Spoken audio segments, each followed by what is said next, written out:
Hello again. I'm Ginger Healy with the Attachment Trauma Network. And as you know, uh, we work within a framework of feel safe, be connected, get regulated, and learn.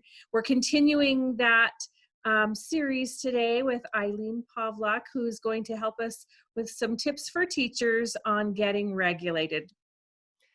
Oh, getting regulated is my favorite because it all revolves around self-care. Make sure that you take care of you, your own physical, your own mental health. Do something for you. There are lots of things that you can do that take no time at all. Um, might be just taking a short walk. Things that are simple that you can still do while social distancing. There Yeah. might be something that's even smaller than that.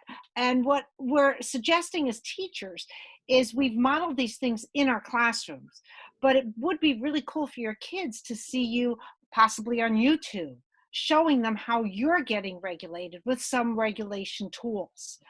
Lastly, just to hit on real quick, set boundaries. Hmm. When you are working, you work. When you're off, turn off the computer. Set times for when you are checking email or checking on your kids. Set office hours. But then the weekends, you're off. Close it down and start again on Monday. So really setting those boundaries is important for your mental health and for your kids' mental health as well. So take care of the kids, model, but be sure to take care of yourself. Oh, that is perfect.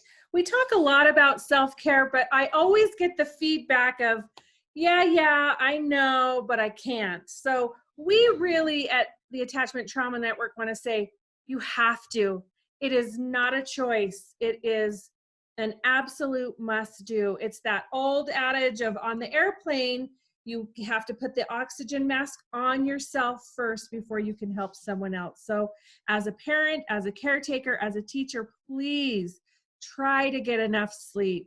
Make sure you're nutritionally taking care of yourself and support. You know, Ilene mentioned in our Get Connected that we need support from our friends, our coworkers outside of our home. So do that as best as you can. I want to encourage parents and caretakers to, with their kids in their home, in this new teaching environment, to take breaks for themselves. And then once that's done, you know, once you're regulated as a parent or caretaker or teacher, then you can regulate the kids. And so how do we do that? Give them breaks, make sure they're having snacks, all of the same things that we do to ourselves. We cannot teach our children until they are regulated. So it is of number one importance. One last thing I want to throw out is chronological age versus developmental age. And for children who are impacted by trauma, they are really usually never their chronological age. They may be 8 years old chronologically, but developmentally, they're probably 3, 4, 5, maybe 6 years old. In this time, for all children, that same rule applies. You will see behaviors come out, you will see regression. I don't want you to be scared of that. I want you to know that's okay. That is a very normal response to fear, grief, anger, sadness, all of the things that kids are feeling today. They will regress. That's okay. Would you expect a kindergartner to do a second grader's work? No. So it's okay for kids to have less work piled on them and to chunk it down, to make the work easier, lessen your expectations so that they can meet them and have more wins rather than more fails and more power struggles. So during this time, we want more patience, and don't worry about the academics as much. This is temporary. So just sit with that, let expectations go, don't worry so much, and parent your child and teach your child as if they were a younger age, and you'll see better results.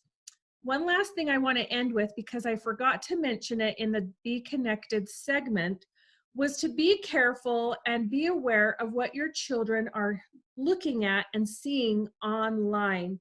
When they are in their rooms with the doors shut, doing homework, We have to really monitor that. They are very vulnerable right now, and predators are taking advantage of that. So make sure there are restrictions in place, make sure things are blocked as they need to be, and monitor and keep the conversation open so that we can make sure they are safe online. All right, stay tuned for our next segment, which will be Learn.